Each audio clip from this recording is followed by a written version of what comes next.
Selamat pagi anak-anak, selamat siang anak-anak yang dikasihi Tuhan, berkah dalam. Saya berharap hari ini anak-anak tetap semangat dan dalam keadaan yang sehat. Kita syukuri apa yang hari ini kita alami,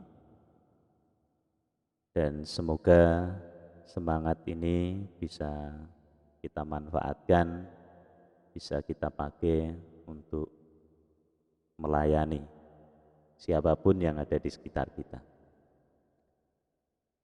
Hari ini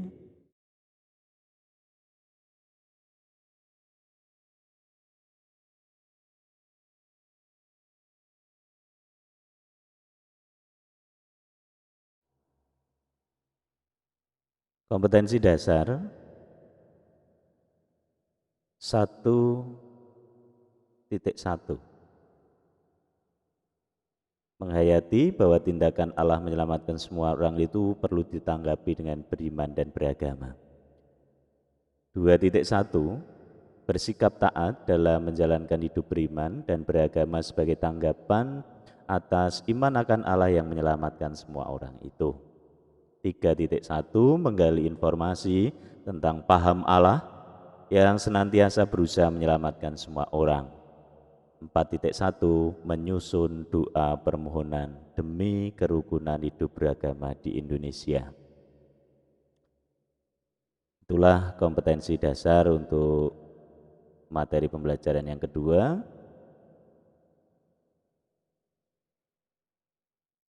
Tujuan pembelajaran untuk materi pembelajaran yang kedua menjelaskan makna hidup beragama, lalu menjelaskan hal-hal baik yang diperoleh jika manusia itu menghayati hidup beragama dengan benar, menyebutkan hal-hal negatif yang ditimbulkan jika manusia itu tidak menghayati nilai-nilai hidup beragama dengan benar, menjelaskan macam-macam ungkapan beragama yang ada di dalam masyarakat, menjelaskan ajaran gereja tentang agama dan beragama menurut teks Lukas 18:9-14, menghayati hidup beragama yang benar menurut Yesus, dan tujuan pembelajaran yang terakhir, anak-anak atau peserta didik dapat menyusun doa permohonan demi kerukunan hidup beragama.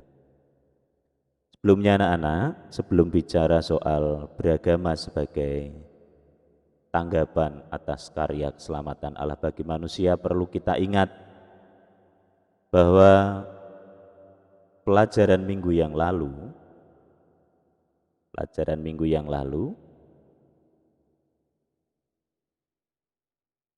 ya, di akhir pembelajaran itu tegas kita memperoleh pengetahuan iman seperti ini, bahwa bukti terbesar kasih Allah yang menyelamatkan umat manusia itu adalah Bapa mengutus putranya sendiri, yaitu Yesus Kristus. Jadi Allah sebagai sumber keselamatan itu bisa kita alami, bisa kita rasakan secara nyata dalam hidup sehari-hari melalui tanda yang bermacam-macam. Ada alam sekitar, kehadiran orang lain, ada kesehatan, ada rezeki, dan seterusnya. Bukti yang terbesar kasih Allah kepada manusia untuk menyelamatkan manusia itu adalah Allah mengutus putranya, yaitu Yesus Kristus sendiri. Apa artinya itu? Jadi bertolak dari itu, maka kita bisa mengatakan dalam iman Kristiani itu bahwa Allah yang memperkenalkan diri, Allah yang menyatakan dirinya, itu disebut dengan wahyu atau pewahyuan. Ini materi pembelajaran yang pertama. Apa itu wahyu?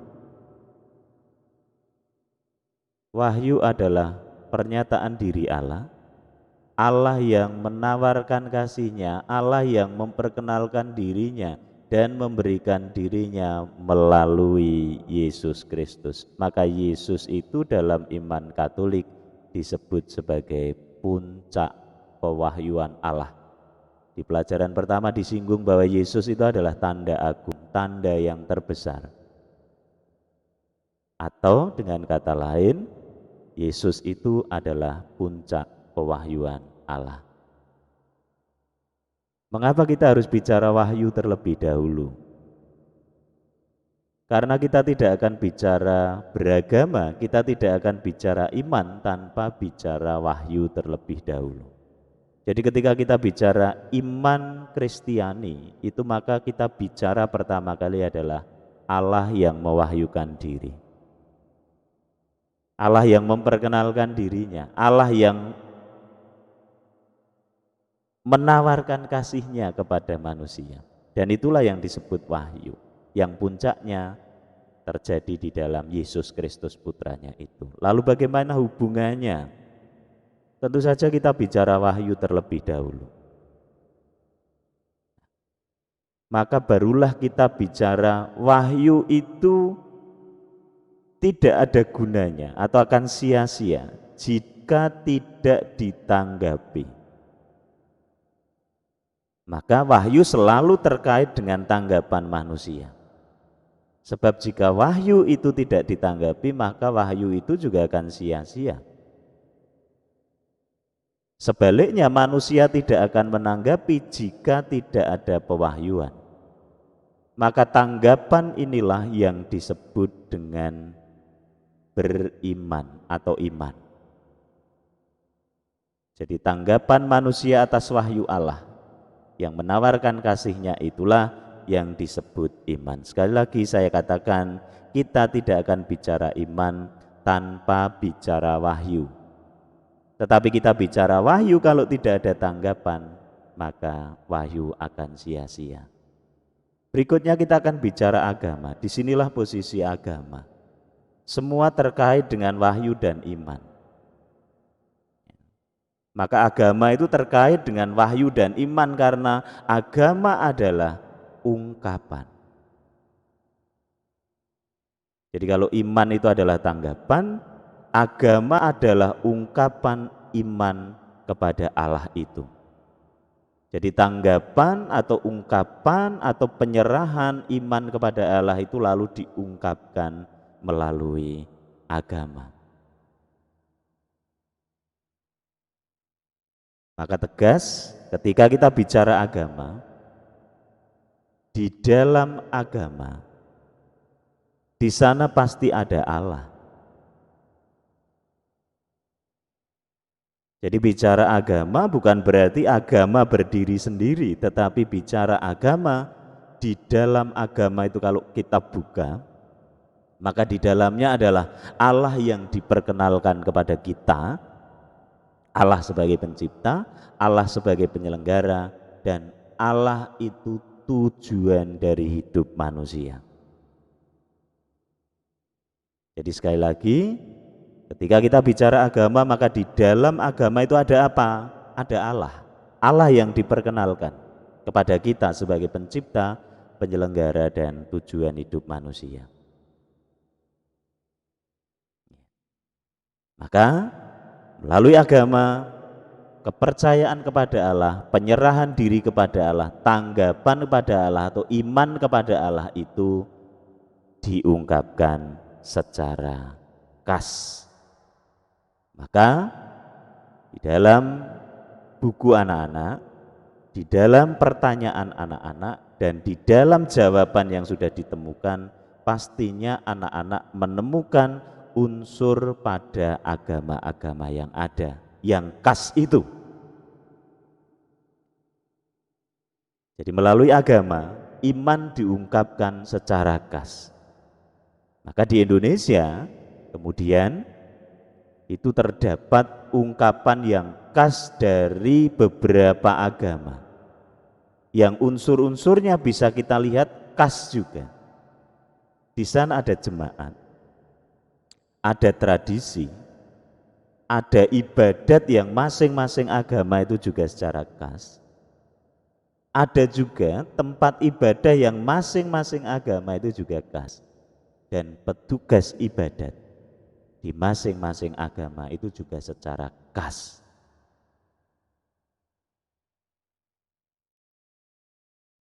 Maka saya kira jelas Kalau di dalam agama itu Allah diperkenalkan kepada kita, maka kita sekarang bisa menemukan apa alasan manusia beragama itu. Satu, menemukan jawaban dalam hidup manusia.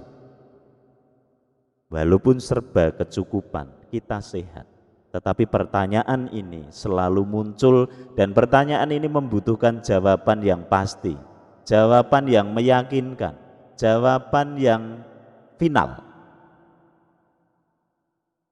Misal, saya sudah kaya, tetapi mengapa saya harus menderita? Mengapa saya bisa sakit? Mengapa manusia mati?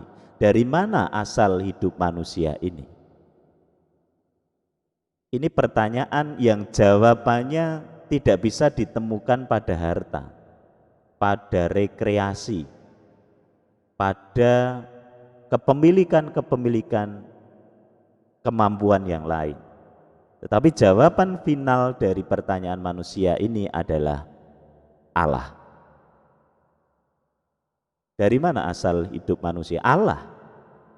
Mengapa manusia dalam hidupnya harus menderita? Harus gagal, harus kecewa, harus berhasil? Ya karena Allah yang menyelenggarakan hidup ini harus melalui peristiwa-peristiwa itu, tetapi bukan berarti bahwa Allah tidak mencintai kita. Tetapi dengan cara itulah Allah membentuk kita. Sekali lagi jawaban finalnya adalah Allah. Kemana manusia sesudah mati? Ya kepada Allah, dia kembali kepada Allah. Maka jawaban final adalah Allah. Dan itu ditemukan di dalam agama. Maka alasan yang pertama adalah menemukan jawaban. Alasan yang kedua adalah mencari perlindungan.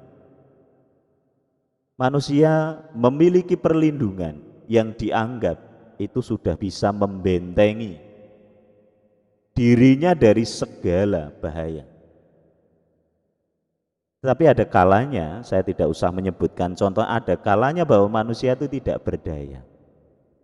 Nah, ketika tidak berdaya itu, benteng terakhir, perlindungan final siapa? Ya Gusti, nyun kawelasan.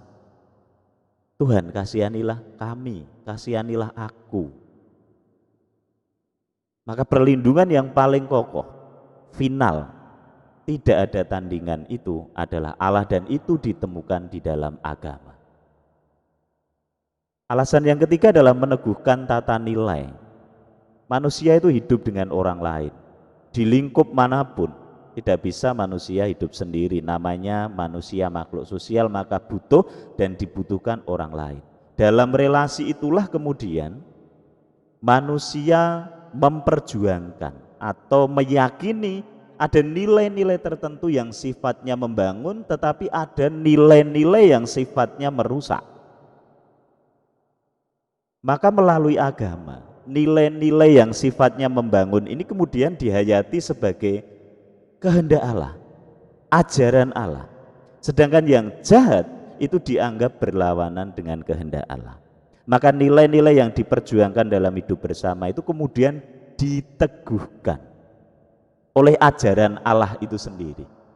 Contoh, dalam hidup bersama itu kita memperjuangkan nilai kejujuran, nilai kebersamaan, nilai gotong royong. Di dalam agama, di mana Allah diperkenalkan kepada kita, juga mengajarkan akan kejujuran, kebersamaan, gotong royong. Maka nilai-nilai yang diperjuangkan ini mendapatkan peneguhannya. Begitu juga yang jahat. Yang keempat, alasan manusia memeluk agama memuaskan kerinduan akan masa depan yang lebih baik. Manusia itu seringkali menemukan banyak kekacauan, penderitaan, sakit, bencana. Pengalaman-pengalaman itu membuat manusia itu cemas. Lalu bagaimana akan hidup saya? Maka kita mengenal ada manusia yang frustasi karena kegagalan, karena penderitaan sakitnya. Maka hasil permenungan dan dialog dengan Allah itu, di balik semua penderitaan, sakit, bencana, itu direnungkan, dan hasil permenungan dialog dengan Allah itu menghantar pada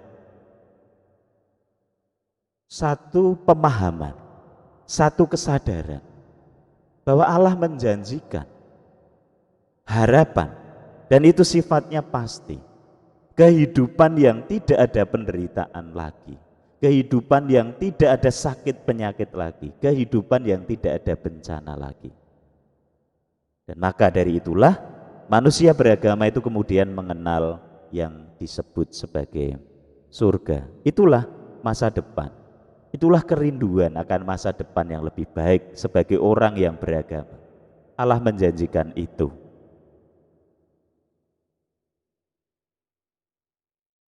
Anak-anak yang dikasihi Tuhan, jika beragama itu jelas. Mengapa manusia memeluk agama itu jelas. Maka sekarang bagaimana hidup beragama itu? Injil Lukas 18 ayat 9 sampai 14 itu jelas bahwa Yesus mengkritik orang-orang Farisi, para pemuka agama dan ahli Taurat yang seringkali merasa hidup keagamaannya lebih baik dibandingkan orang lain. Mereka bersikap sombong, menganggap orang lain hidup agamanya lebih rendah. Jadi praktek hidup yang seperti ini sesuai dengan informasi teks Lukas ini jelas bahwa sikap sombong, menganggap hidup beragama orang lain lebih rendah itu tidak dikehendaki oleh Tuhan. Lalu bagaimana yang benar? Hidup beragama yang benar itu harus didasarkan pada keyakinan bahwa Allah telah mencintai manusia. Dialah sumber cinta, penyelenggara kehidupan, sehingga hidup beragama itu hendaknya mengarah pada hubungan yang semakin dekat dan mendalam dengan Allah. Titik tekannya ada pada hendaknya mengarah pada hubungan yang semakin dekat dan mendalam dengan Allah. Hubungan yang semakin dekat dan mendalam dengan Allah itu hanya mungkin dibangun dengan kesediaan kita membangun kedekatan dengan sesama kita, menghargai sesama kita, jujur dengan sesama kita, mengasihi sesama kita. Itulah upaya yang bisa kita lakukan untuk membangun hidup beragama yang mengarahkan hubungan kita lebih baik atau semakin dekat dan mendalam dengan Allah. Maka menurut nasihat Yesus, kita harus benar-benar mendalami ajaran agama kita, sehingga kita tidak jatuh pada pemahaman yang dangkal dan setengah-setengah. Kita juga harus kritis dalam menyikapi pandangan agama diri sendiri dan orang lain. Satu kata kuncinya dalam mengkritisi pemahaman-pemahaman itu, baik pemahaman diri maupun pemahaman orang lain, yang sebagai titik tolaknya atau ukuran kebenaran itu adalah kehendak Allah, bukan kehendak manusia, tetapi kehendak Allah. Jadi manusia yang beragama itu menilai segala kebenaran itu dari kebenaran Allah, dari kehendak Allah, sehingga kita dapat bersikap rendah hati di hadapan Allah dan sesama. Berikutnya nasihat Yesus beragama yang benar, kita dituntut untuk menjalankan atau menerapkan agama kita dalam hidup sehari-hari. Agama harus dipahami, dihayati, dan dilaksanakan.